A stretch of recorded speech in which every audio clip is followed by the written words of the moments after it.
Hey guys, it's Luke. Just saw Rogue One in theaters, obviously. It's amazing. I saw it at the 7 p.m. showing at AMC 18, which is my local theater. Great time, amazing movie. Can't say enough good things about it. Now, this is going to be the discussion video about it, so there are going to be spoilers. If you don't want to hear them, X out of the video. Don't watch it. I forewarned you. If you care about it, if you care about anything having to do with the movie, don't watch on. All right, now let's talk about it. Very surprised that literally every main character that was introduced in this movie died. The ending was shocking to me. Everything from the Tantive Four and Vader just going nuts on the rebel soldiers to, both the main characters dying and just kind of like embracing their death. That was insane to me. I'm gonna go through. I'm on Reddit right now. I'm gonna read the Rogue One spoiler mega thread, and I'm gonna go through and kind of talk about some of the top comments. So top the ending. The ending of this movie was absolutely fantastic. Yes, yes, it was. It was great. It was insane. The last scene with Vader gave me chills. The sense of despair in that scene. The look on. Yeah, it was crazy. Like the ending was insane. Vader completely stole the show. Yeah, just got out of the cinema. Yep, it's everyone's just talking about the ending. The ending is insane.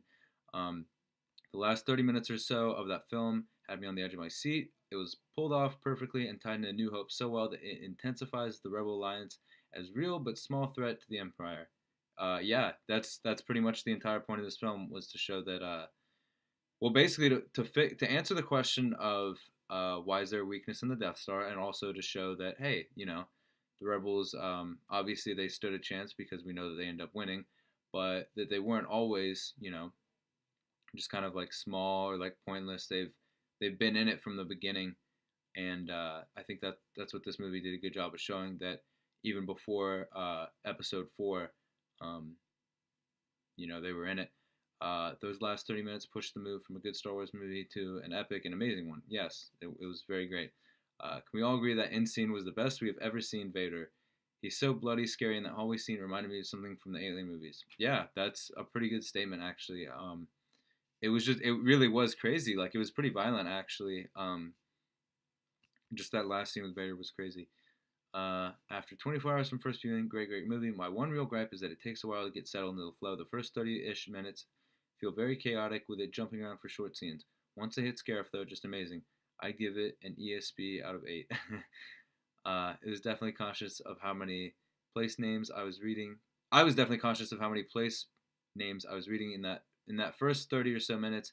It felt like the film took a while to settle, but it did so nicely. Yeah, that beginning with a million planet names and locations being thrown around was really too much. I guess I see what they mean. It did somewhat seem like that just because the fact that um like all the planets they introduced at first were not like known. Like I read a lot of like Star Wars lore and like all the wiki stuff, and I'd never heard of any of those planets before, so I'm assuming they're all brand new. Kind of like how Jakku was new to the universe and was introduced in Episode 7. When Darth Vader tore the rebel scum to pieces, I genuinely shed a few man tears. I wanted to witness a scene like that since I was 10 years old. Yeah, that was crazy. Um, it was just insane. I could buy a movie ticket, popcorn, and coke, sit down in my seat, and have all the lights turn off, only to see that last Vader scene before the lights turn back on again. I'll be a very happy man. Money well spent. More, please. That was sweet. I like seeing Vader have a bath. That was interesting, honestly. That was just weird. Like, it's something we've never seen before, and to see Darth Vader. I mean, this is literally the first time in my life I've ever seen Vader in theaters, like in my lifetime.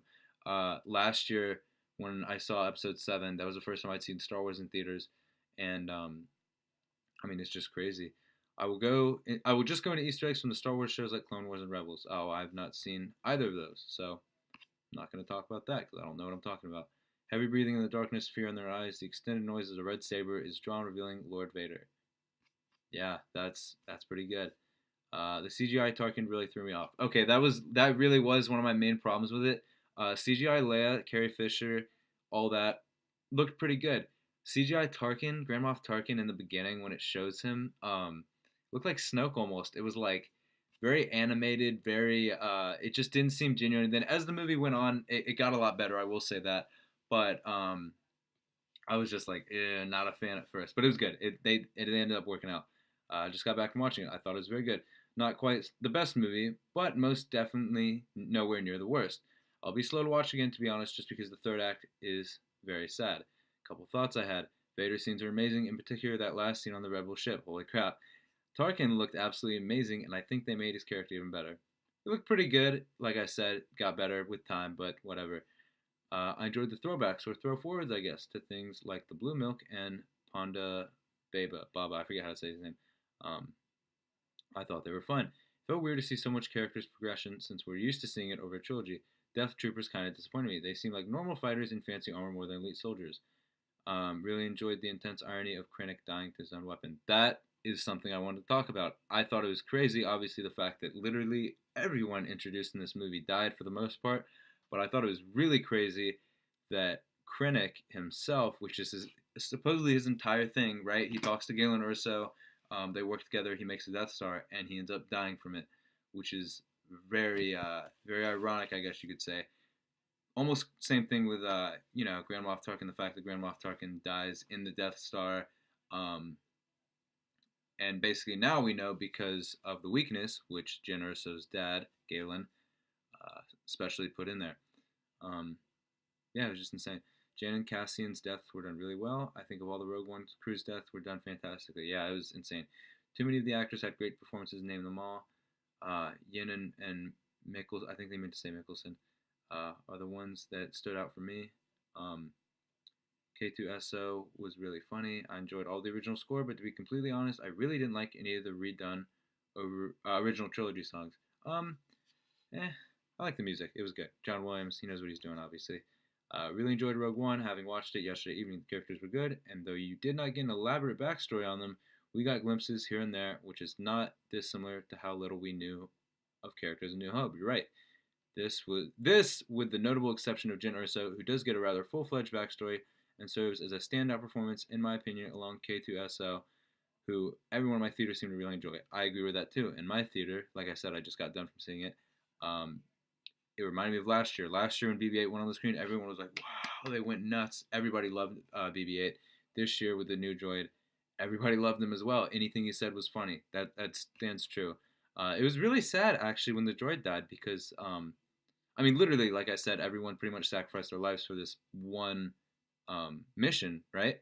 But the droid, he knew that he was going to die, basically, which you don't see a lot of droids acknowledging the fact that they're, about to meet their end. It was great. Yeah, it was just sweet. Golden Red Leader as Luke's predecessor in Red 1 was amazing to see. Yeah, that was cool. Basically, if you didn't catch it, one of the pilots, Red 1, died in the mission, right? And that is what opens up the spot for Luke to join in Episode 4. So, and this movie, I'm going to quit reading and just kind of talk right now.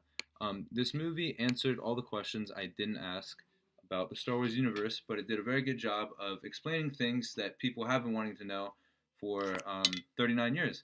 And I think that's amazing, the fact that, 39 years later, we can sit here, go to a movie that's in theaters, brand new, and it is, it's great. It was an amazing movie. I had a very good time with it. It answered people's questions, plot holes, just everything. It gave us backstory on a lot of things that we previously did not have any information on, as far as, how they got the plans for the Death Star, how the plans were formed, why was there a weakness in the Death Star, background about Grand Moff Tarkin, and obviously the characters that died. This is most likely 99% chance going to be the only time we see characters like Jyn Erso, Galen Erso, really in anything Star Wars canon. But it's still very nice to be able to say that, like I said, we can go to this standalone film, and it helps us explain things we didn't know. It helps us. This really does a nice job of tying loose ends up with A New Hope. It does. It's like a perfect prequel. The end of this movie literally is the beginning of A New Hope, and I think that when it comes to watching the movies now in order, I think the best way to go about it would be 1 through 7 in order, with Rogue One being you watch after Revenge of the Sith. If you're not going to do it that way, then I think just watch it the way they came out, being, obviously 4, 5, 6, 1, 2, 3, 7, Rogue One. And then, people watch the Clone Wars and Star Wars Rebels in there too. But that's what I think about it. Anyways, guys, this video just hit 10 minutes long. Just want to say thank you if you stuck around this long. It's a great movie. I'm a huge Star Wars fan. I'll be there for Episode 8 next year. It was awesome. Couldn't ask for anything better. Very happy with the way it turned out. Everyone's acting was amazing. Music was amazing. Movie was great. About 2 hours and 10 minutes. Go see it. Do yourself a favor. It's Christmas season. Take out family member, one of your loved ones, your entire family. That's what I did. Go see this movie. Go with your friends. Anybody, go see it by yourself. It's a great movie. Amazing job. Everyone at Lucasfilm, everyone Disney. Awesome job. And I will probably go see it again tomorrow. Thanks for watching, guys. Like and subscribe. See you later.